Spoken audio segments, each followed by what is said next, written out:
que tiene en el versículo 22, o sea, 1:22, Judas 1:22. Continuamos con la serie temas de importancia para la iglesia y hoy vamos a tocar pues un tema que yo le he titulado preguntas comunes en los cristianos, que son preguntas que surgen en determinado momento en la vida de los cristianos y que a veces causan confusión, a veces se crean polémicas, pero nosotros vamos a tratar de responder a estas preguntas que son muy comunes de la manera bíblica, lo más balanceado y equilibrado posible. Ya tiene Judas 1:22, dice así: algunos que dudan, convencedlos. O sea, la duda es algo que la Real Academia Española define como vacilación acerca de un hecho. O sea, tienes duda de que si fue o no verdad. También la Real Academia Española la define como vacilación acerca de convicciones sobre temas religiosos y en este caso sobre temas bíblicos. Porque ¿quién no tiene dudas? ¿Algunos tienen dudas? O sea, así que no saben, que no entienden y dicen, ay, ¿qué pasa aquí? Bueno, dudar es un rasgo humano, ¿sí? Todos dudamos. Es una característica que todos los seres humanos tenemos. Allí en Mateo 28 dice que cuando Jesús resucitó, dice que cuando le vieron resucitado, le adoraron, pero algunos dudaban. Fíjate, caminaron con él, lo vieron morir, lo vieron resucitado y lo miraban y decían, pero ¿estaré soñando? A ver, pellízcame. Ya ven que la Biblia dice que Juan le dijo a Pedro, a ver, pellízcame. Dudaban. Son cosas que por nuestra imperfección humana nosotros llegamos a dudar. Entonces miren, hoy vamos a tratar de responder algunas de las dudas más comunes en los cristianos, pero déjeme decirle un principio. Miren, la Biblia es un libro de principios, ¿cierto?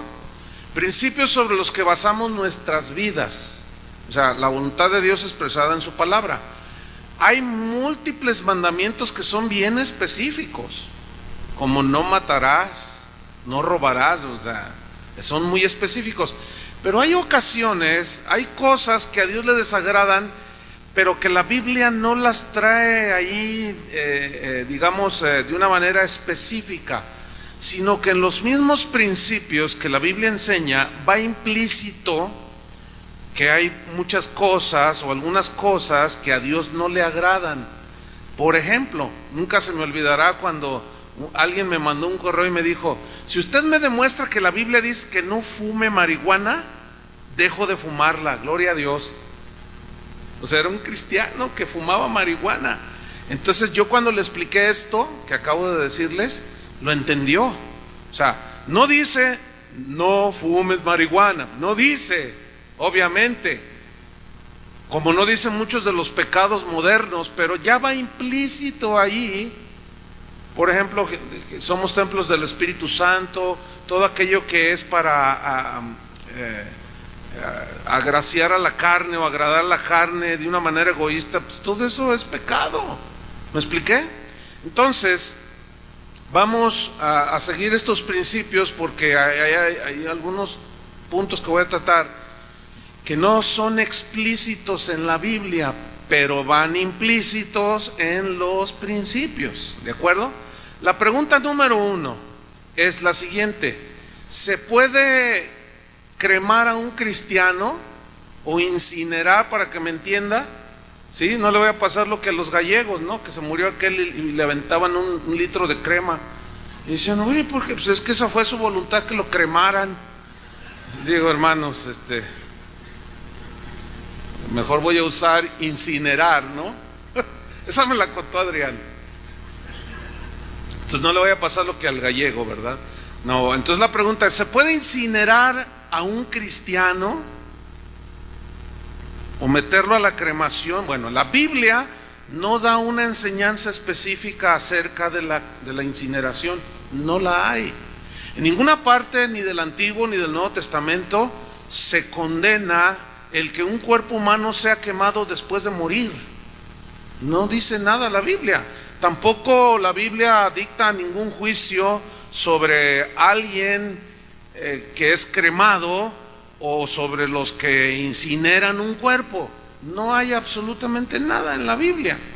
Entonces, la cremación, bueno, o la incineración no era practicada por los israelitas, tampoco por los primeros cristianos en el Nuevo Testamento, pero en las culturas en la Biblia, o sea, las diferentes culturas que muestra la Biblia, lo que se menciona son tumbas, o sea, sepulturas, cuevas, donde metían a los difuntos o los enterraban. De ahí viene la palabra entierro, ¿sí? Pero ¿cómo se le llamaría, por ejemplo, cuando los metían a una cueva? ¿Los encuevaban? Entonces, estas eran las formas más comunes para, pues digamos, enterrar un cuerpo humano. Por ejemplo, Abraham, cuando quedó viudo, que se murió Sara, dice en Génesis 23:19, que después de esto sepultó Abraham a Sara su mujer en la cueva de la heredad de Macpela al oriente de Mamre. O sea, la encuevó. Se oye raro, ¿no? La metió en una cueva allí. Bueno, es que el cuerpo se descompone y huele mal, entonces tenía que ser cubierta. Entonces la metió en una cueva, la enterró allí. Entonces, si nos pusiéramos así muy estrictos, bueno, pues también hay que encuevarnos, ¿no? ¿Qué prefiere usted? A ver, ¿que lo entierren 3 metros bajo tierra o que lo encueven o que lo metan a una cueva? Pues ya ven, entonces la Biblia no dice nada así como un mandamiento específico. Cuando Jesús murió, ¿en dónde lo enterraron? Dice Mateo 27 que lo enterraron en una cueva que cavaron en la roca. O sea, pero se entiende que era un cerro al nivel pues de la estatura del hombre, y allí excavaron, golpearon hicieron esa tumba y allí metieron a Jesús. No era específicamente pensando en él, sino era de alguien esa tumba, pero se ve pues que excavaron en el cerro y lo metieron. Hoy se estiran los panteones que te meten en, ¿cómo se llaman? Gavetas, ¿sí? Te meten así, puedes en fin. Entonces, en el Nuevo Testamento, en ninguna parte ordena que o trata el punto de cómo es que deben ser tratados los cuerpos de los difuntos, creyentes o no creyentes. No dice nada, pero por sentido común se entierran, porque se descomponen y huelen, y luego muchas bacterias, en fin. Entonces la pregunta ¿es la cremación o la incineración algo que puede considerar un cristiano, que se haga con su cuerpo o que decidan hacer con el cuerpo de algún familiar? Bueno, algunos cristianos ponen objeción a la práctica de la incineración. Dicen, no, ¿cómo? Somos cristianos, dicen. Bueno, sí somos cristianos, pero ¿cuál es su base de ellos? Bueno, la base de ellos, que ponen bajo la cual fundamentan su objeción a la cremación, es que dicen que Dios resucitará nuestros cuerpos. ¿Cuántos saben que así será? ¿Verdad? Entonces ellos dicen, bueno, si lo queman, entonces ¿cómo va a resucitar el cuerpo? Pero a todos estos hermanos se les olvida que en Génesis 3 Dios le dijo a Adán, polvo ¿qué? Eres, y al polvo volverás. Entonces cuando incineran a alguien, ¿qué le entregan? Menos de eso no se puede entregar. Entonces podemos decir que la incineración es una aceleración hacia en lo que finalmente terminará nuestro cuerpo, siendo polvo. ¿Sí? David en el Salmo 103 versículo 14, él dice, porque Dios conoce nuestra condición y se acuerda Dios que somos ¿qué? Polvo. Somos polvo. Entonces el hecho de que el cuerpo de un cristiano sea incinerado, sea cremado, pues no representa ninguna dificultad para que Dios lo resucite, ¿o sí? No, Él es todopoderoso. Los cuerpos de los cristianos que murieron hace miles de años, 2000 años, recordando un poco a los mártires del primer siglo, pues ya son polvo, ¿o no? Entonces, ¿cómo los va a resucitar el Señor? ¿Qué hay con los cristianos que murieron quemados pero a manera de sacrificio? Como aquellos que murieron en el palacio de Nerón, que fueron incinerados, pero para torturarlos, para asesinarlos, pues todo eso se hizo polvo. A John Hus, que fue uno de los reformadores de la iglesia cristiana en la Edad Media, a él el clero católico lo condenó a la hoguera y lo fundieron totalmente, y sus cenizas las recogieron y las echaron al río Rin en Alemania. Entonces pues se fueron por toda Europa hasta donde desemboca el río. Entonces ¿cómo va a recoger Dios las cenizas, el polvo? ¿Tú crees que será algún problema para Dios? Definitivamente no. Entonces Dios es capaz de levantar los restos de una persona que ha sido cremada o incinerada y que ha muerto en algún incendio, porque también hay creyentes que se han muerto así y ya nunca los encontraron. ¿Por qué? Porque pues se hicieron polvo. Entonces Dios es capaz de levantar los restos de una persona que ha sido incinerada, ¿sí o no? Pensando un poco, ¿cómo le haría Dios entonces por ejemplo, con alguien que es devorado por 10 tiburones? Uno le arranca un brazo, otro una pierna, otro, se reparten allí al cristiano y se van los tiburones a recorrer el mundo. ¿Cómo? Ustedes saben que todos tenemos un ADN que es por medio del cual nosotros somos identificados, y el ADN que tú tienes es único.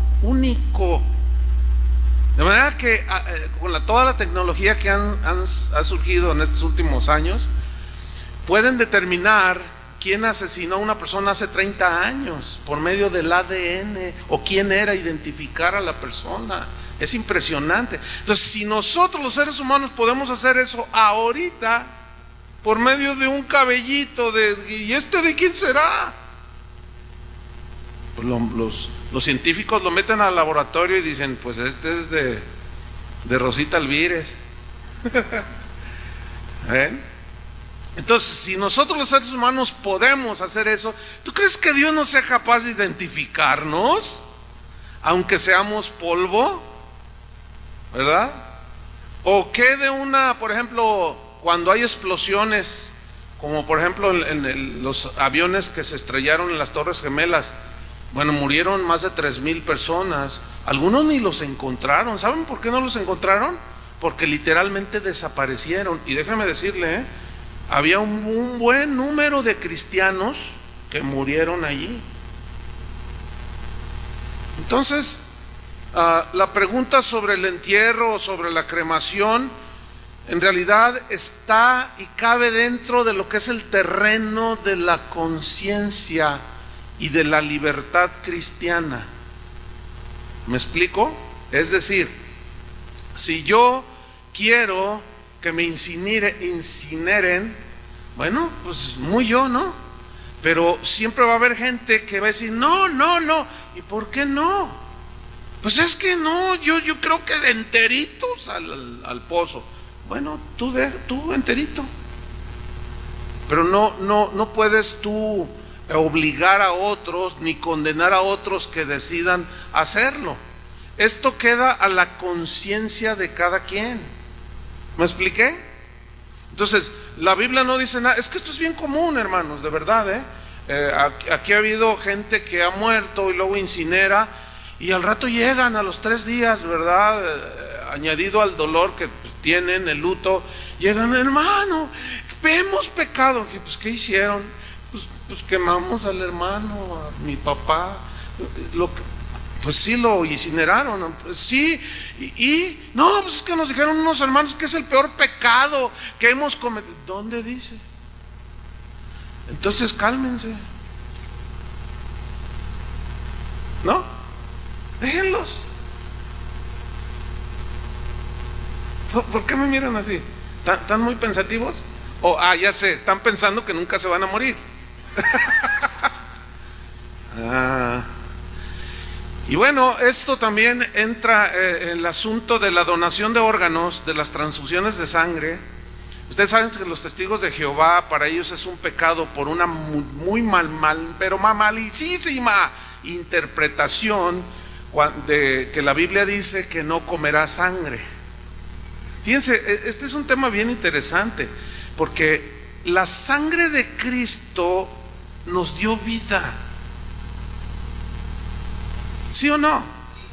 Entonces, si alguien está muriendo y necesita una transfusión porque una herida y perdió 2 litros, necesita una transfusión de sangre, y mi sangre es recibida por esa persona que está moribunda, y yo le dono 1 litro, qué sé yo, pues es un acto así como de darle, porque la vida está en la sangre, ¿no? Entonces es como darle de mi vida. Pero fíjense qué interpretación tan más atroz, tan más descabellada tiene esa secta de los testigos de Jehová. ¿Sí sabían eso? Que ellos no, porque ellos lo hacen semejante a que se comen la sangre. Nada que ver, por el amor de Dios. ¿Cuántos de ellos han muerto en las salas de terapia por esa aberración, verdad? No, pues es como el dinero. Yo les he explicado esto. El dinero simboliza todo tu trabajo, ¿no es cierto? Porque tú invertiste tu fuerza, tu inteligencia, todo. Entonces cuando tú le das a tu familia, a alguien que está en necesidad, dices, toma, te regalo esos 1,000 pesos, tú le estás dando parte de tu vida, ¿no? Entonces un testigo de Jehová no debería de recibir ayuda de nadie, porque también se está comiendo la vida. Entonces, nada que ver. Nada que ver. Respecto de la donación de órganos, ¿puede un cristiano donar órganos? Bueno, a mi juicio sí. Lo mismo, mi respuesta sería conforme a los principios de la Biblia. ¿Puede un cristiano ser cremado? Sí. ¿Puede un cristiano donar su sangre? Sí. ¿Puede un cristiano donar sus órganos? Es el mismo principio de la vida. Imagínate que, te lo voy a plantear de esta manera. Imagínate que tienes un hijo de 15 años. Tú, o sea, tú que me estás escuchando, tú tienes un hijo o vas a tener un hijo, y un día necesita un trasplante de riñón. O sea, tengo que ponérseles de esa manera porque hay algunos que no les alcanza, no alcanzan a elevar el pensamiento más allá del egoísmo y del fanatismo. Entonces ahí tienes un hijo de 15 años y el doctor te dice, la única manera en que su hijo se salve, y tu hijo es bien inteligente, saca puros 10, es buen hijo, todo lo que un padre quisiera de su hijo. Entonces te dice el doctor, la única manera de salvar la vida de tu hijo es donándole un riñón. Él necesita una donación. Si alguien le dona un riñón, le regala la vida. Entonces le dice el doctor, ¿usted estaría dispuesta, o al papá estaría dispuesto a donarle un riñón a su hijo? Aquí hay casos de gente que lo ha hecho, pero también me he dado cuenta de gente que dice, no, yo completito, así como me hizo Dios, así completito.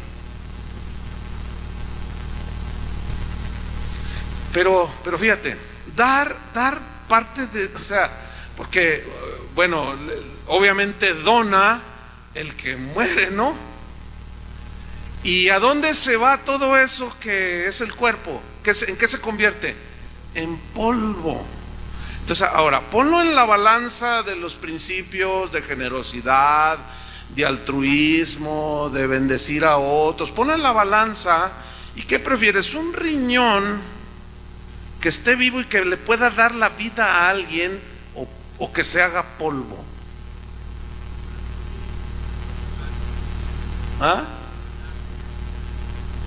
¿Saben que nuestro país es uno de los países más atrasados en este asunto de la donación de órganos?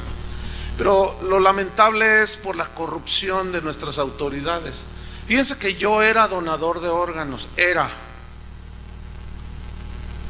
hasta cuando fui a renovar mi licencia de nuevo, sigue siendo donador de órganos. Le dije, no, ya no. ¿Por qué? Le dije, pues ¿cómo quiere que sean donadores?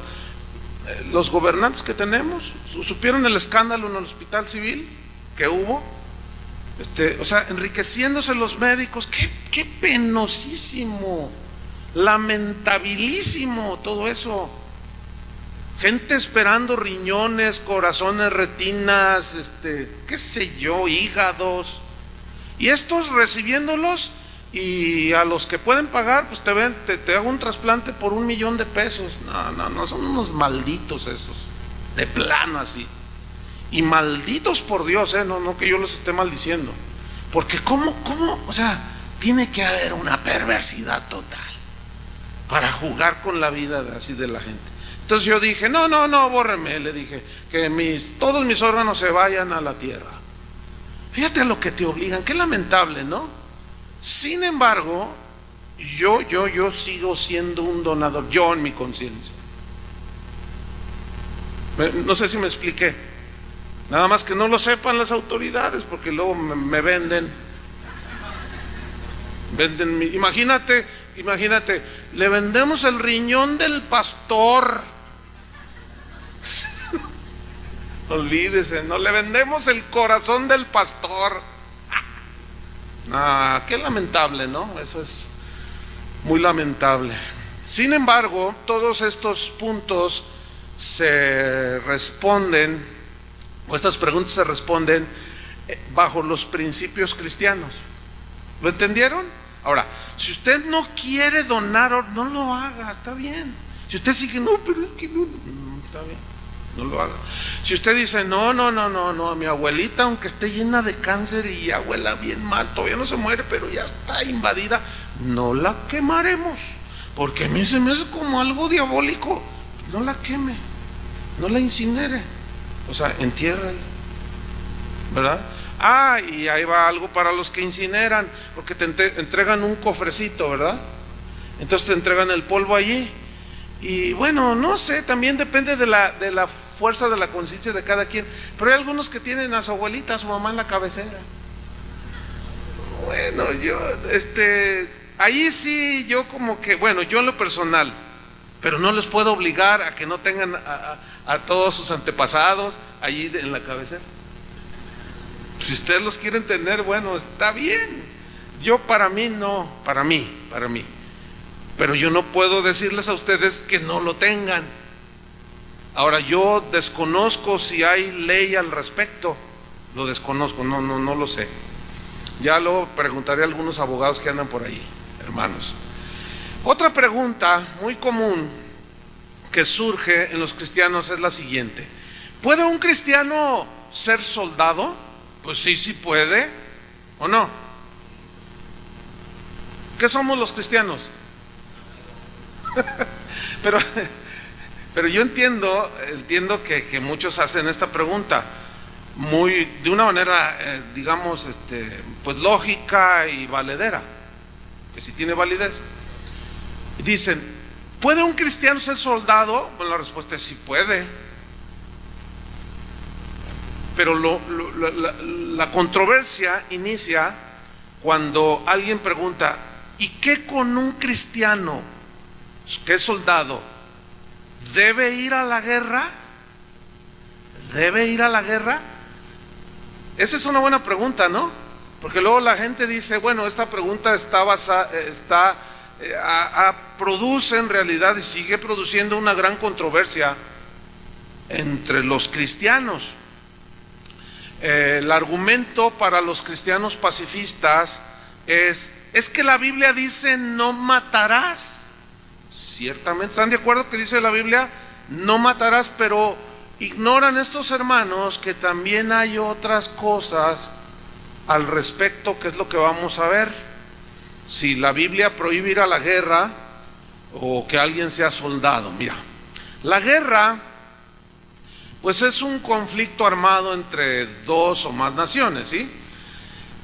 Muchas de las guerras se llevan a cabo porque un país agredió a otro país y el otro país se vio en la necesidad de defenderse.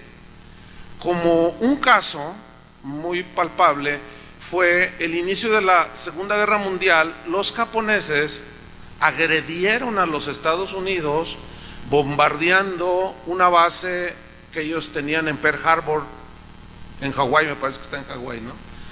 Y entonces los Estados Unidos, al verse agredido, se vieron forzados a repeler la agresión y se armó una guerra, ¿sí? ¿Qué con eso? A ver, ¿se vale defenderse o no se vale defenderse? ¿Qué dice la Biblia al respecto? ¿Verdad? Ahora, por otro lado también es la verdad de que algunas guerras han surgido de manera injusta por la ambición de los líderes que van en pos del botín, de los recursos naturales de las naciones, y esto provoca muchas muertes. En muchas guerras, por otro lado, fíjese lo que voy a decir, en muchas ocasiones o en algunas ocasiones la guerra es la única manera de traer paz. Yo sé que esto es controversial, pero yo voy a tratar de explicarles lo que dice la Biblia y ya ustedes pues hasta donde nos alcance a cada quien, ¿no? La pregunta entonces, si un cristiano puede ir a la guerra, la respuesta es sí, y yo les voy a explicar por qué. Ok, el asesinato es una forma ilegal de quitar la vida. ¿Están de acuerdo con eso?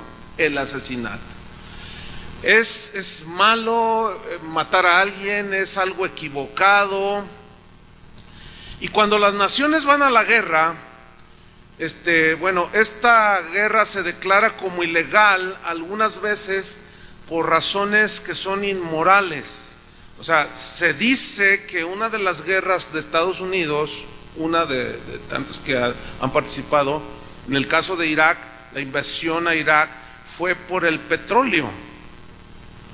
Pero bueno, se dice, a mí no me consta, no he tenido lo suficiente tiempo de investigar, pero muchos aseguran que así es y que tomaron de pretexto que Saddam Hussein y todo eso. Bueno, supongamos que así fue, por robarle el petróleo y quedarse con él. Bueno, esa es una manera inmoral de hacer la guerra, ¿entiende? Pero por ejemplo, cuando nos invadieron los Estados Unidos aquí en México, o cuando nos invadieron los franceses, bueno, ¿teníamos el derecho de defendernos? Sí, bueno, entonces, ¿cómo Dios ve la defensa cuando alguien te agrede? Si matas a tu adversario, ¿cómo la ve? O sea, ¿cómo ve Dios eso? ¿Será algo que delante de Dios es justificable? Entonces se podría considerar que una guerra inmoral es una forma de asesinato a mansalva, por ambición, y que no es aceptado por Dios. Pero también podemos aplicar el principio de que puede haber una guerra que moralmente es legítima para el que se defiende, ¿sí? Como en el caso de nosotros que fuimos invadidos, pues nos defendimos. Cuando llegaron los españoles, ellos venían por el oro, aunque los españoles dicen que no es cierto, pero bueno, ok, ahí muere. Porque una vez estando en España yo les mencioné eso, no es verdad, no, está bien. Estábamos ahí en Barcelona y luego fuimos allí a la orilla de la playa, está una estatua de Colón apuntando hacia el Nuevo Mundo y es de oro. Les dije, mira, ahí está, ¿cómo no? Ahí está. Dicen, ay, pastor, se salió con la suya. Le dije, no, pues. Entonces, los indígenas se defendieron y mataron a alguna. ¿Se acuerdan de la tristemente célebre Noche Triste? ¿Sí? Del señor Hernán Cortés, que pues, le pusieron una recia, que los exterminaron a ese contingente de soldados. Pero los indígenas, al verse ellos agredidos, tuvieron que defenderse. Entonces, el asunto es fíjate bien, tú eres cristiano ahorita, bueno, se supone, ok, vamos a creer que sí que somos. Entonces tú entras a tu casa y está ahí tu hija de 16 años Pero cuando resulta que tú entras a tu casa, oyes ruidos así como de trifulca y te asomas y ves que está un tipo allí queriendo violar a tu hija y tú eres cristiano, ¿qué harías? ¿Saben qué me han respondido algunos hermanos? Yo le predico. ¡No inventes! No, sí, ya te quisiera ver en esa situación. Miren, por naturaleza, Dios también puso algo en nosotros para una autodefensa. Hasta en los animalitos hay ese instinto de autodefensa. Ellos ven un peligro y no son como nosotros. Ellos le corren y nosotros... Fíjate, ellos son... Pero es que su instinto, como es sin razonamiento, ellos sienten el peligro y corren. Y nosotros razonamos y decimos, no me pasa nada, mira, fíjate, no, ¿verdad? Porque desafiamos. Pero ese instinto de autoconservación y de preservar la vida es algo inherente en todos los seres creados. Inclusive, fíjate, hasta en algunas plantas de esas que al toque se cierran, las tocas tú y luego tienen pues un aparato de autodefensa, ¿no? Como protegiendo su vida.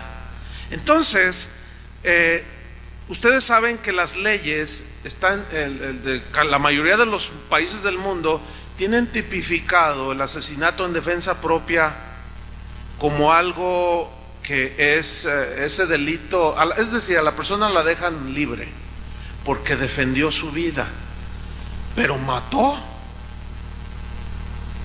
¿Cómo está eso? ¿Qué dice la Biblia? Bueno, pues es bien interesante, pero la Biblia nos enseña que tenemos el derecho de defendernos. Mira en Éxodo 22:2 lo que dice: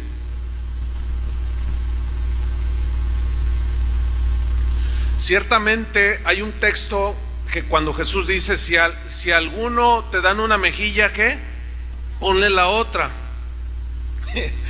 Un cristiano le dijeron, oye, ¿por qué hiciste eso? No, pues yo hice lo que Jesús dijo. Si te dan una mejilla, ponle la otra, pero nomás dijo una vez. pero bueno, ahorita vamos a aclarar ese asunto. Éxodo 22:2, ¿ya lo tiene? Dice así: si el ladrón fuere hallado forzando una casa y fuere herido y muriere, el que lo hirió no será culpado de su muerte. ¿Qué tal, ¿Qué tal? ¿Qué les parece eso? ¿Se les hace interesante? Porque es en defensa propia, ¿sí?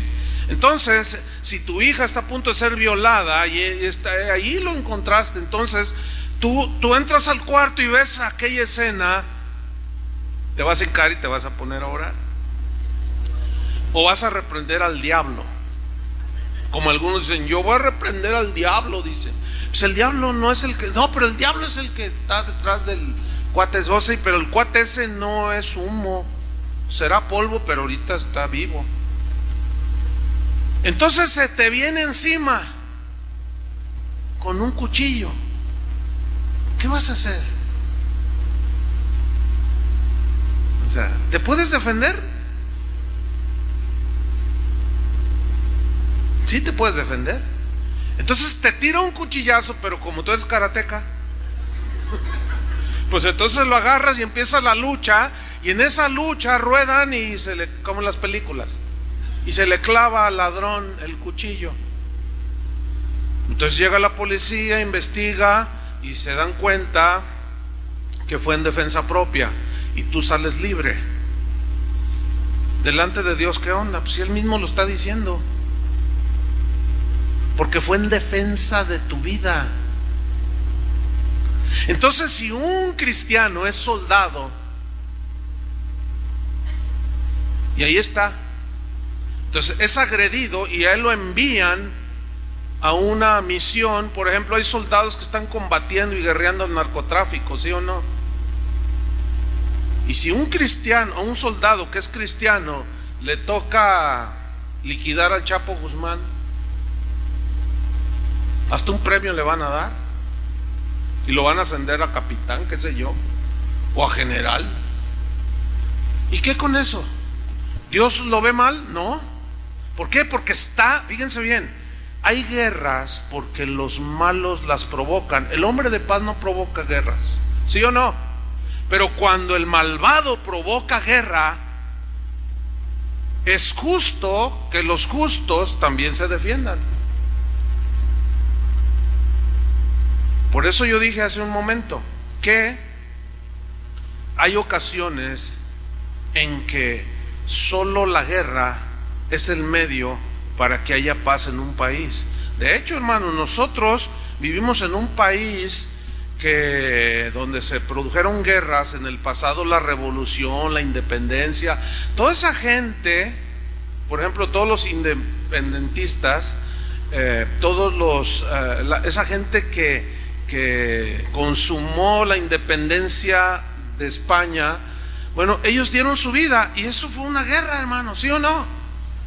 Entonces, muchos de esos, de los que hoy, no les alcanza a poner en los principios todo esto que estamos viendo, simplemente se cierran, no somos pacifistas nosotros, no, que la guerra es del diablo y que no sé qué, ellos se les ha olvidado que la paz, entre comillas, paz social que vivimos como país independiente viene desde hace 200 años, ¿cierto o no?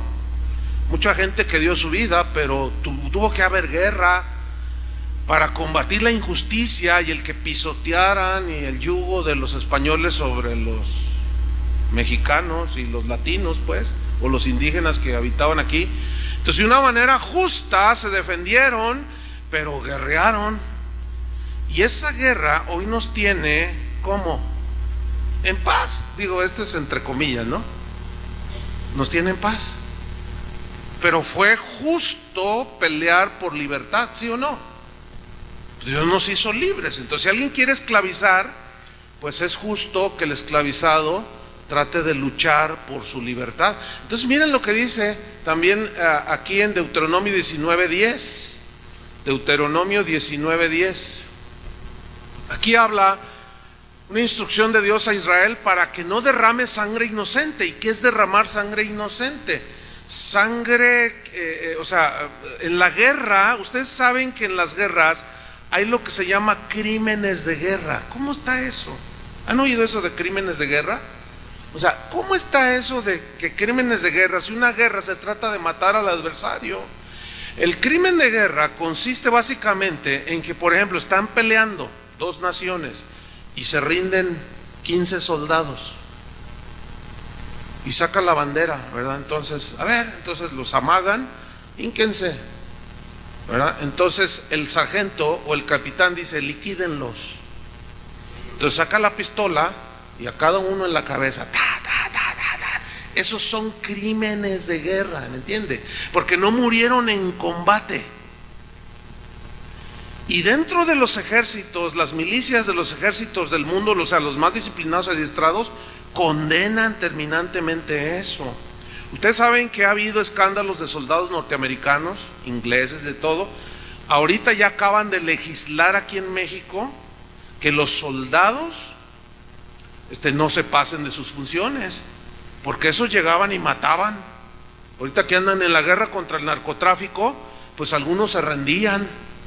Hay testimonios de eso, o gente inocente que iba pasando por allí y se agarraron a balazos y pues una de las balas, hay varios casos, un montón de casos así, hirió a una parejita que iban ahí, lo hirieron a él. Entonces se resguardaron allí. Cuando liquidaron, ellos miraron que liquidaron a los narcos, incluso algunos ya heridos llegaban y ¿verdad? Entonces la esposa de este hombre herido salió y dijo, está mi esposo herido, y que la matan. ¿Y dónde está que lo mataron? Aquí estoy en México en este año. Entonces ya los legisladores acaban de legislar que ya también los soldados mexicanos, para evitar los abusos, no pueden matar a mansalva, pero en defensa de la patria pueden matar a los malos. Espero que esté entendiendo la diferencia. Yo sé que algunos, yo ya es lo que más puedo explicar, hasta ahí me alcanza. Y hasta donde le alcance a usted, que a fin de cuentas, pues no, ¿cuántos van a la guerra? Aunque déjeme decirle, aquí hay soldados en esta congregación y también hay policías. Una vez un hermano soldado me dice: oiga, pastor, fíjese que pues yo soy soldado. Ah, no me diga así. ¿Cuántos años tiene ese soldado? No, ya como 15 años. Le digo: ¿y dónde estás destacamentado? Y me dice: mire, yo siempre por algunos años hice cosas administrativas, porque también es profesionista. Entonces dice: pero también nos enseñan a manejar, nos dan estrategias de guerra, a manejar armas. Dice: pero yo soy piloto, me dijo. Es más, tengo ahí unas fotos que él me regaló, cuando están fumigando los plantíos de marihuana. Dice: y como yo soy piloto, pues yo puedo pilotear aviones, helicópteros. Dice: mire, le regalo estas fotos. Aquí estamos combatiendo, fumigando sembradíos de marihuana, acá por Culiacán. Dice: mi pregunta es esta, pastor. Pues a mí me destacamentaron para el combate al narcotráfico. Según me dijeron, por mi pericia en pilotear. Bueno, ok. Entonces estoy ahí. Entonces se arma la cosa bien fea, pastor. Dice: porque los narcos tienen armamento de primera, tienen armamento sofisticado, inclusive, que pueden tumbar un helicóptero fácilmente. De hecho, han tumbado un montón, pero no salen las noticias, como se dan los cerros para apaciguar a la gente. Pero tienen unos armamentos impresionantes. Dice: entonces, pues yo soy cristiano. Dice: tengo 4 años que recibí a Cristo y yo bien entregado al Señor. Dice: entonces, pues cuando me destacaron ahí, pues el primer enfrentamiento que hubo, pues nos empezaron a tirar desde abajo. Entonces, en las ventanillas, en las puertas derecha e izquierda, van otros 2 soldados con metralletas. Entonces ellos iban disparando, y si yo tengo en mis controles un accionar para disparar una metralleta, y me la mencionó, pero unas balas de este tamaño. Entonces dice que pues él miraba cómo salen los fogonazos y cómo las balas pegan, rozan. Y dice que le decían los otros soldados: tírale, ¿por qué no disparas? Dispara porque nos tumban. Y si yo voy ahí: Señor, ¿qué hago? Señor, ¿qué hago? Entonces me dice: ¿qué hago, pastor? Le digo: pues tírales. Y luego me dice: ¿de veras? Le digo: claro. Le digo: a ver, ven. Y me tomé el tiempo y le expliqué todo esto que le estoy explicando. Y me dice: mire, pastor, le estoy sincero, yo ya lo había estudiado, pero todavía me quedaba una duda. Entonces, cuando le dije: no, tú estás defendiendo al país, ¿sí o no? Probablemente sin saberlo estás defendiendo a tus hijos de caer en las drogas, combatiendo a los malandrines. Y cuando yo le empecé a explicar, dice: no, pues la semana que entra, pastor, la semana. Le dije: no, mira, tírales, porque si no te van a tirar a ti, te van a tumbar, los van a tumbar. Tú vas de frente, ellos van cubriendo los costados, pero tú vas, como vas conduciendo, tú vas al frente, tú vas viendo porque vas allí adelante, y tú me traes: no, le voy a apretar, dice. ¿Ven? Interesante, ¿no? Fíjense que si aplicamos estos principios que yo estoy mencionando a la guerra, pues vamos a concluir que la guerra es justificable cuando es en defensa propia, ¿sí? Y cuando es para proteger al inocente. Por lo tanto, un cristiano puede alistarse en el ejército, pero bajo estas condiciones y este entendimiento. Fíjense que en la Biblia, abran su Biblia ahí en Números 33:50, y ahí vamos a ver que la guerra no es algo que Dios, es algo que, la guerra injusta Dios la reprueba, pero la guerra justa Dios la apoya. Fíjense qué cosa, lo que estoy diciendo. Yo sé que esto me va a generar un montón de críticas, pero bueno, de alguna manera se tienen que tratar estos asuntos, ¿no? Si el otro día que en uno de los temas yo mencioné algo así bien leve, recibí un correo que si se los leo, ese cristiano me estaba haciendo la guerra. ¿Cómo es posible que usted promueva la guerra? A ver, ¿cuándo les he promovido la guerra, hermanos? Lo que pasa es que es de esos pacifistas ignorantes. O sea, está bien ser pacifista, pero ya quisiera yo ver a ese pacifista que agredieran a su esposa y él se quedara viendo, que reprendiera al diablo y nomás siguiera la violación, y que atara al diablo y que llegara otro y también le violara a su esposa y él se quedara allí. Fíjate, si hasta por no denunciar un asesinato así a mansalva te haces cómplice, fíjate nada más. Ahora imagínate un cristianoide de esos pacifistas, ¿verdad? Pues péguenle, pues yo soy del Señor. No inventes, compadre. Tienes que hacer. Miren, yo tuve un maestro del seminario, de mis mejores maestros, y un día llegó, nada que ver con la clase, pero ya sacó su Biblia. Dice: a ver, les voy a hacer una pregunta. Dice: ¿qué harían ustedes si llegan a su casa, meten la llave y se encuentran con un ladrón con tus cosas a punto de salir? A ver, ¿qué harían?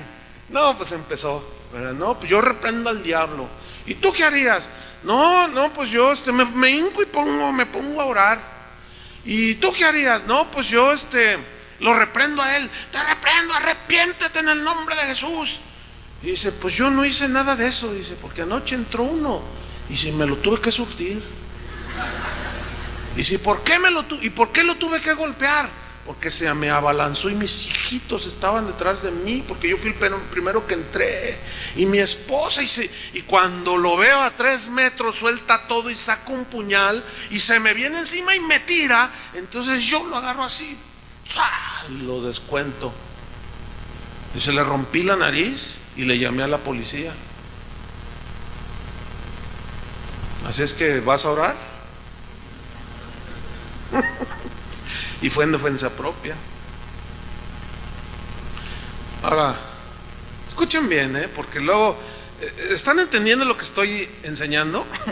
Porque no va a faltar el que diga: no, el pastor dijo que sí se vale, vamos a montonear a aquel para que se le quite, vamos a ponerle una... No inventes, compadre, no inventes, por favor, no.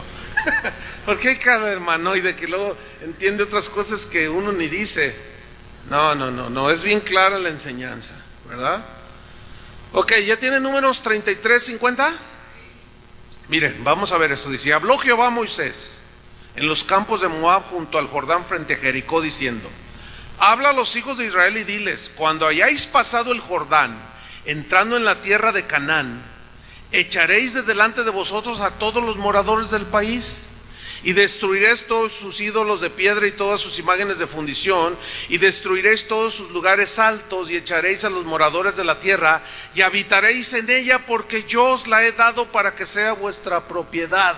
Ahora, ¿por qué Dios? Yo ya expliqué eso, que si Dios es injusto, ¿se acuerdan de esa enseñanza?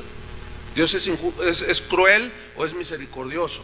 Bueno, ya no puedo tocar el punto porque se interpreta a la luz de esa enseñanza. Pero aquí vemos, el punto que yo quiero mostrarles aquí es que para que Dios les pudiera entregar a Israel la tierra que era de Dios y que echara a los invasores, Dios tuvo que mandarlos a la guerra. A la guerra. La paga del pecado era la muerte y esos merecían la muerte. Dios usó a Israel para exterminarlos. Ya no puedo tocar ese punto, ¿verdad? Entonces Dios usó la guerra también como un medio para disciplinar a las naciones.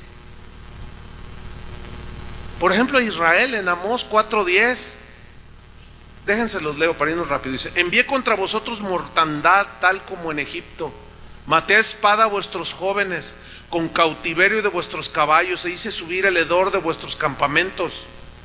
O sea, de la matanza que hubo hasta vuestras narices, mas no os volvisteis a mí, dice Jehová. O sea, en ese tiempo Israel se apartó de Dios y empezó a seguir ídolos. Entonces usó varias veces a los asirios, ¿sí?, a los mismos romanos, a muchos pueblos guerreros, ¿sí? Los usó, y ahora fíjate, para disciplinar y castigar las injusticias de su pueblo. Ahora, vean este versículo, Éxodo 15, 3 y 4. Porque dicen, no, bueno, sí, eso es en el Antiguo Testamento, pastor. Ok, vamos a ver si es cierto que nada más en el Antiguo. Vamos a Éxodo 15, versículo 3 y 4. Dice así: Jehová es, ¿qué? Varón de guerra. ¿Por qué Dios le llama a Dios, por qué la Biblia le llama a Dios varón de guerra? O en otras palabras, ¿por qué Dios a sí mismo se llama varón de guerra? Ustedes saben que sus ángeles son guerreros, ¿sí o no? Es más, Miguel, el arcángel Miguel significa guerrero.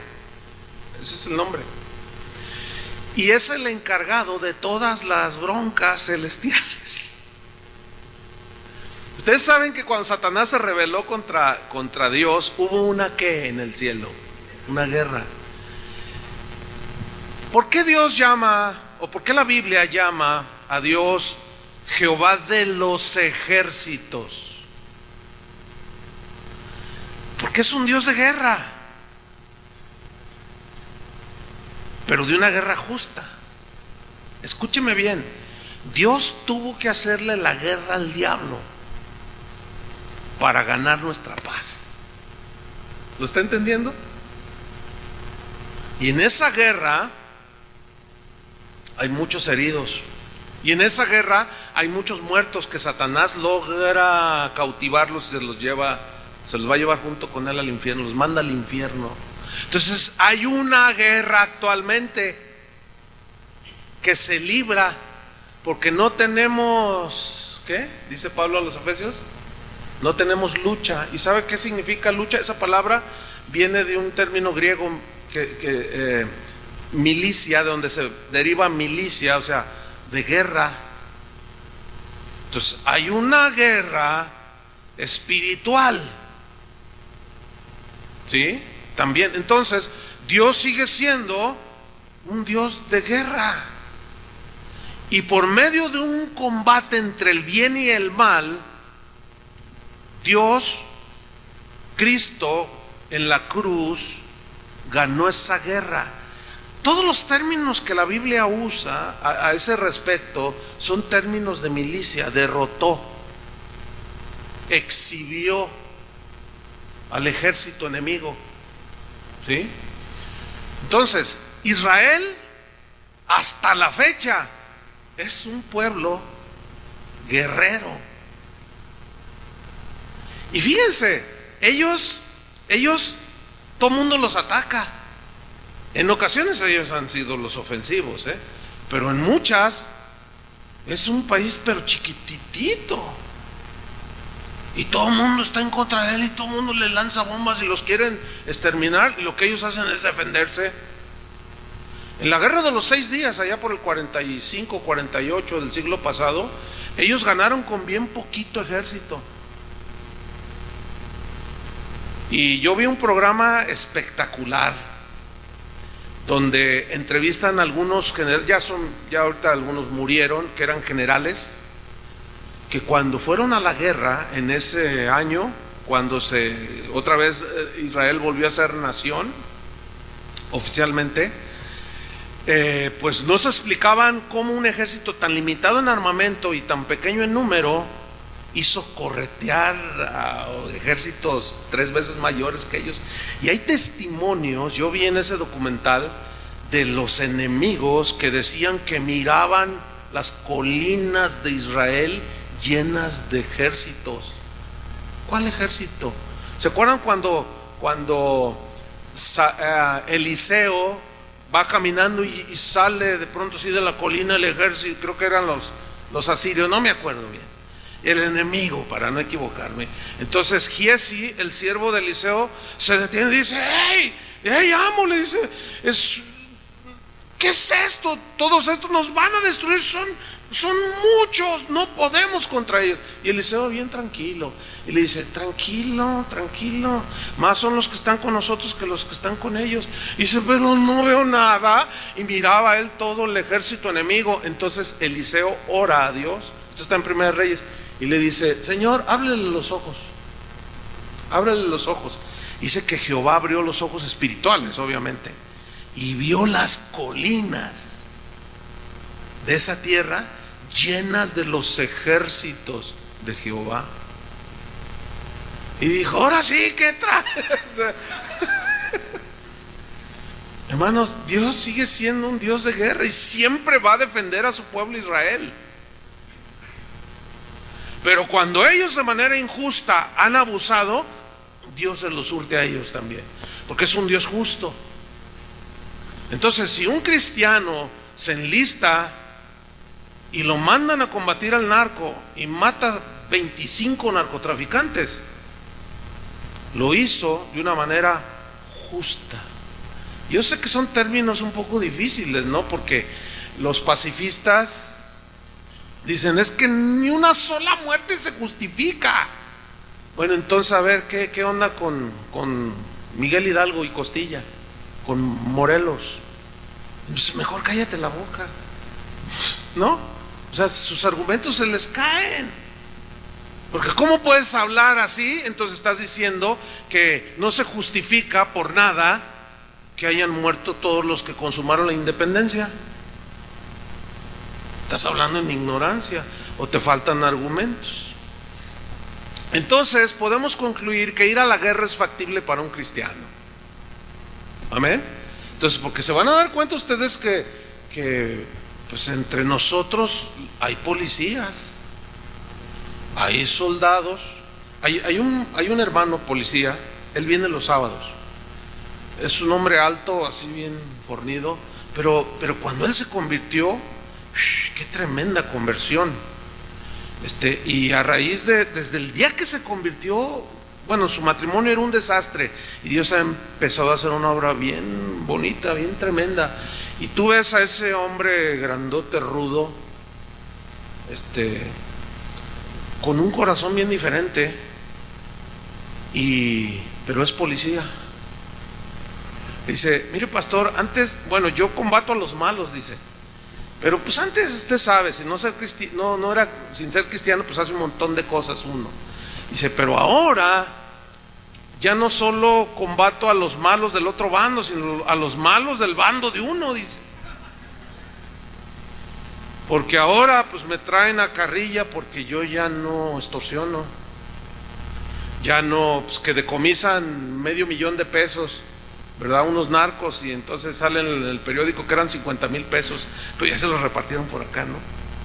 Dice, eso me está causando problemas. Yo nunca le he dicho que se salga. ¿Por qué? Les voy a decir por qué. Lucas 3:14. Vamos a ver lo que le dijo Jesús a los soldados romanos que creyeron en él, porque hubo soldados romanos que creyeron en Jesús y lo siguieron. Si ser soldado implicaba desagrado a Dios, Jesús les hubiera dicho, ¿no? Cuando le preguntaron lo que le preguntaron, vamos a leer Lucas 3:14. También le preguntaron unos soldados diciendo, ¿y nosotros qué haremos? O sea, ellos habían creído. Y les dijo, miren, 3 cosas les dijo, no hagáis extorsión a nadie. Fíjense cómo desde antes los que tienen autoridad son dados a la extorsión. ¿Por qué? Porque como tienen autoridad, abusan de esa autoridad. En otras palabras, Jesús les está diciendo a los soldados, ok, ¿creen en mí? Sí, Señor, nosotros creemos que eres el Hijo de Dios. Ok, en tu trabajo ya no abuses de tu autoridad, ya no vas a extorsionar a nadie. Lo cual nos comprueba de que esa es una condición del ser humano, porque eran soldados romanos. Entonces le dice, no abusen de autoridad, no extorsionen a nadie. Y luego les dice, ni calumniéis. Pero no calumniéis significa a que cuando sucedía un hecho trágico o de asesinato donde se tenía que hacer presente la ley o el ejército, no cambiaran las evidencias en los hechos, como hoy sigue sucediendo en los que tienen esa autoridad.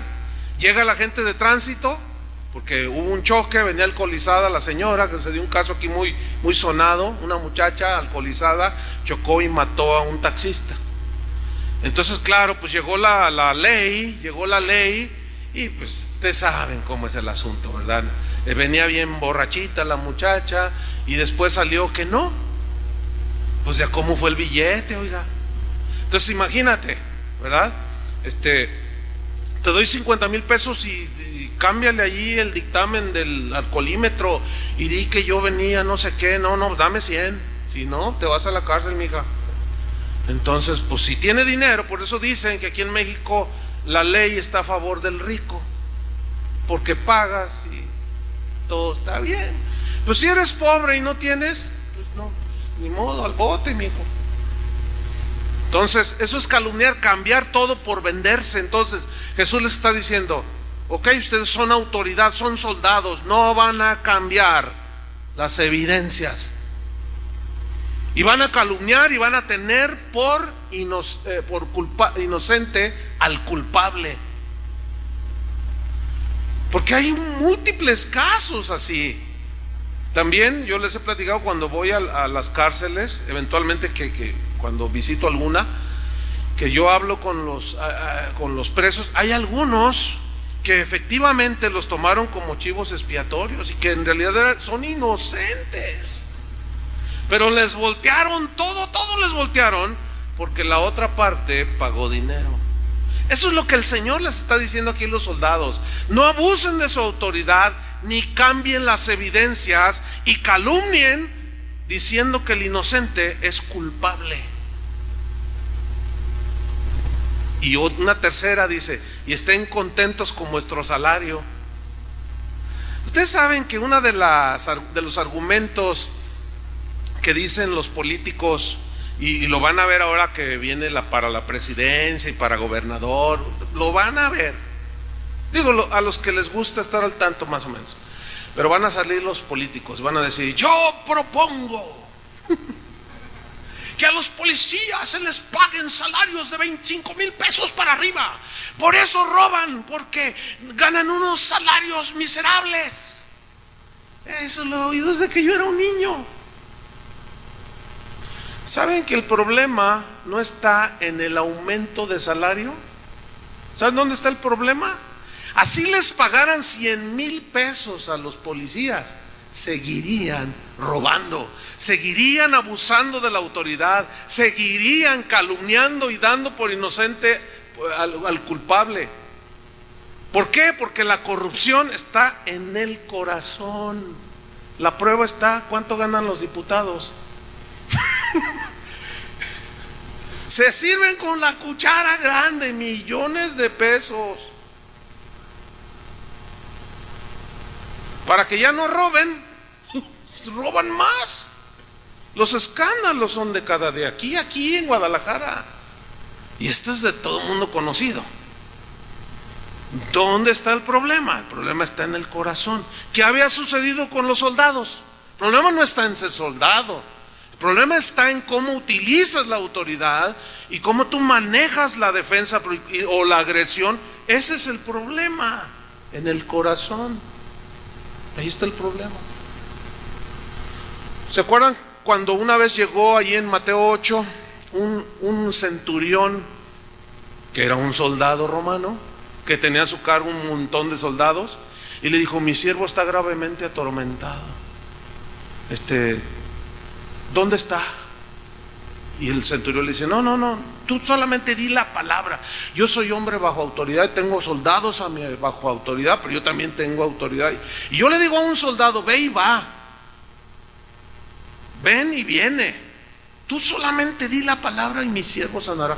Y Jesús y les dice a todos: nunca he hallado en Israel tanta fe. Y era un soldado. ¿Por qué no le dijo, mira, si quieres mis bendiciones, deja de ser soldado, renuncia? No. ¿Por qué? Porque los principios siguen siendo los mismos. Cornelio, ¿quién era Cornelio? Un convertido que era un centurión romano, que Pedro llegó a su casa y le predicó. Y era bien idólatra, tanto que cuando se llegó a la casa de Cornelio, Cornelio se le postró a Pedro y Pedro lo levantó. Pero un ángel se le había aparecido y le había dicho que lo mandara a llamar a Pedro para que le hablara palabras de vida a un soldado. Y la Biblia no ni siquiera hay un asomo de una insinuación para que renunciara o dejara de ser soldado romano. De los soldados de ese tiempo, los romanos eran los más disciplinados. Abusaban muchas veces, ciertamente, pero en muchas otras, en realidad hubo mucha prosperidad en muchos lugares por el gobierno que hubo también. En fin, entonces concluimos. Si alguien insiste que un cristiano no puede ir a la guerra, pues entonces no se enlista en el ejército. Y vas a tener que mantener todo, y cuando tus hijos vayan creciendo y sea tiempo de hacer su servicio militar, pues no los mandes, porque pues eso es del diablo, ¿verdad? O sea, hermanos, mucho sentido común, con los pies bien en la tierra, ¿verdad? ¿Por qué? Porque la Biblia no condena eso, lo pone en un equilibrio realmente sorprendente. No sé si a usted le sorprende, pero a mí me sorprende. ¿Y esto para qué te ayuda? Puedes decir, ¿esto para qué me ayudó, hermano? ¿Para qué no? Porque de ahí surge otra pregunta. ¿Puede un cristiano hacer uso de las leyes? ¿Sí o no? Si ahorita sales y ya no está tu auto, ¿qué vas a hacer? No, pues hay que le beneficie al ladrón, que Dios lo bendiga. No, por ley, escúchame bien, por ley tienes que ir a denunciar. Porque ese auto lo pueden usar para matar a alguna persona importante y lo encuentran, y sobre el primero que van es sobre ti. Pero como eres cristiano, pues no, pues yo se lo dejo al Señor. No. ¿Qué si alguien te quiere despojar de tu casa de una manera injusta? Hermano, ¿puedo contratar a un abogado? Pues claro. ¿O no? Miren lo que dice Romanos, y con esto terminamos. Salió en verso. Vamos a ver lo que dice Romanos y con esto terminamos. Romanos 13, versículo 1 al 4. Aquí está, mire.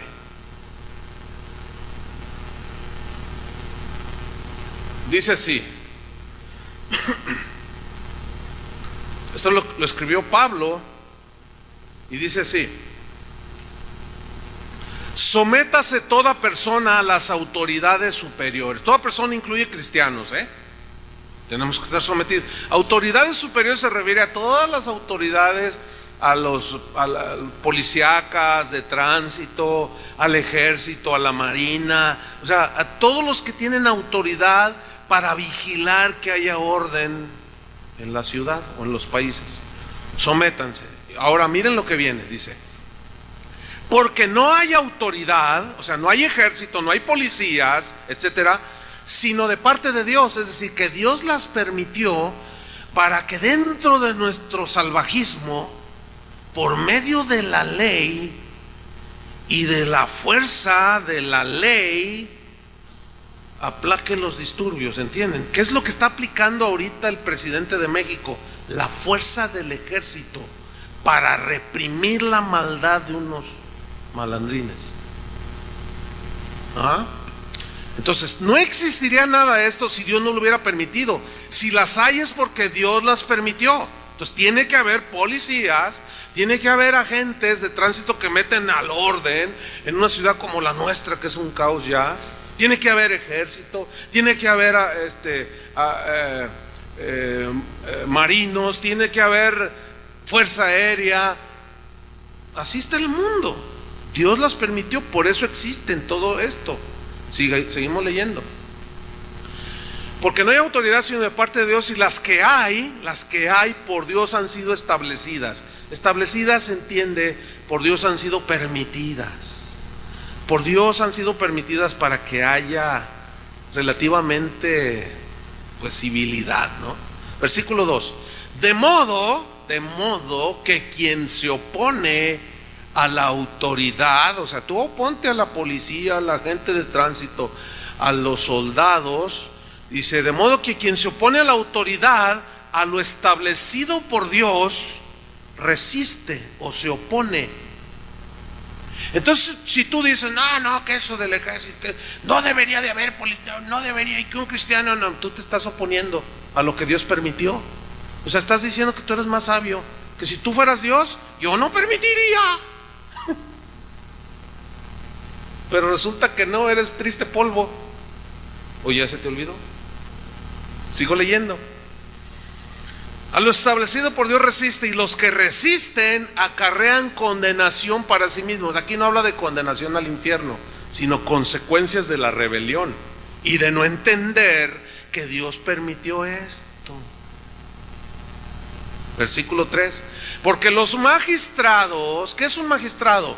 Los que imparten justicia. Los magistrados no están, bueno, eso dice la Biblia, aunque en la realidad vemos otras cosas, pero ese es otro asunto. Porque los magistrados no están para infundir temor al que hace el bien. ¿Tú le tienes miedo a la policía? A lo mejor dices, sí, bueno, porque hay mucha corrupción, pero vamos a suponer que así todo está tranquilo, bien. ¿Tú le tendrías miedo a la policía?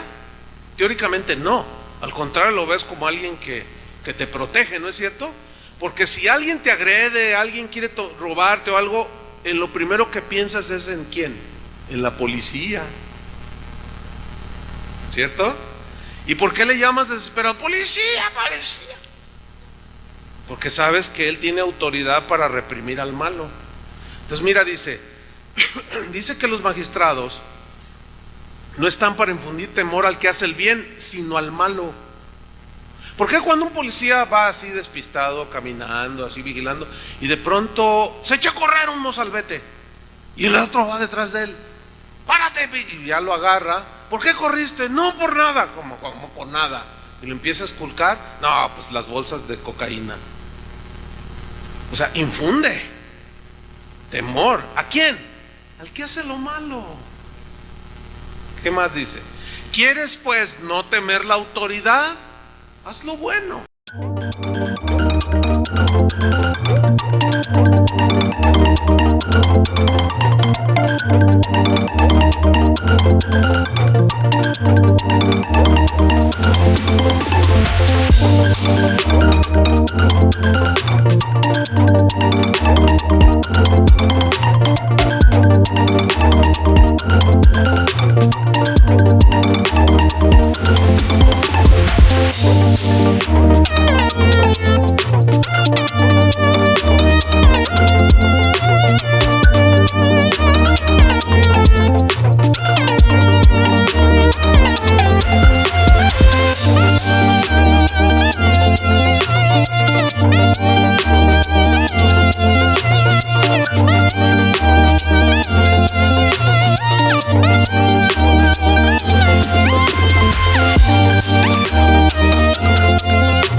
y otros no tanto.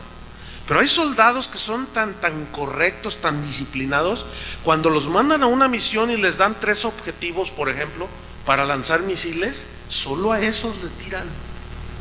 Solo a esos le tiran, porque esa es la orden que recibieron. Y otros van en el avión, que se le ponga enfrente. Y otros soldados dicen, oye, no, que tú cállate, también a ti te doy. Pues te voy a mandar a consejo de guerra. Pues tú y me hacen los mandados, tú y el soldado Ryan. Y todo lo que... Y dice, no, es que también hay buenos soldados. Mire, yo les comenté, no sé si fue en esta reunión, en marzo pasado fui a los Estados Unidos. Hace unos meses, el año pasado, yo recibí un correo de un soldado, un marín, pero él es nacido en Estados Unidos, pero de padres mexicanos. Me dijo, pastor, yo he estado destacado en Bagdad y en Irak. Yo soy cristiano. Dice, por internet. Dice, nosotros tenemos en nuestro campamento, cuando no andamos de misión, tenemos internet. Dice, y yo escucho sus enseñanzas. Dice, ¿sabe, pastor, que tengo un grupo de soldados que yo les he compartido y nos ponemos a escuchar en las noches? Nos dan permiso, porque en el ejército de los Estados Unidos no es tan mocho como el de aquí de México. Allá les permiten que les acaban de entregar 100,000 Biblias a uno de los ejércitos. O sea, allá es diferente, ¿no? Dice, entonces yo quiero decirle, pastor, que hay un rebaño aquí de casa de oración, todos son soldados. Bueno, pues a mí se me hizo interesante y me escribía y yo le contestaba. Bueno, pues resulta que ahora que fui en marzo a los Estados Unidos, termino una reunión y salgo a un patio y se me acerca un hombre, pero de este tamañote, pero musculoso el hombre. Pues cuando lo vi, dije, este soldado, ¿no? De civil, pero pues el cabello, su manera de caminar. Entonces me dice, pastor. Yo dije, ay Dios. ¿Qué pasó, mi hermano? Dice, hermano, yo soy el soldado Ryan. No. Yo soy el soldado, el marín que les... tú, no, ahorita se me fue su nombre. Le digo, oye, pues qué gusto conocerte, le dije. No, impresionante. Y ya empezamos a platicar. Y ya, pues yo nací acá, pero mis padres son mexicanos y yo me enlisté en el ejército y yo soy cristiano desde joven. Fíjate, tremendo. Y es difícil la vida de un soldado, pero el Señor siempre me ha guardado. El Señor, y me empezó a testificar cosas bien interesantes. Entonces dice, mira, la última guerra que estuve fue en Irak, en algunas misiones que tuve. Dice, mira, hermano, y entonces se me olvidaron, se las quería enseñar, 3 medallas que se ganó, al valor, a la disciplina y a otra cosa. Entonces dijo, mire, pastor, estas 3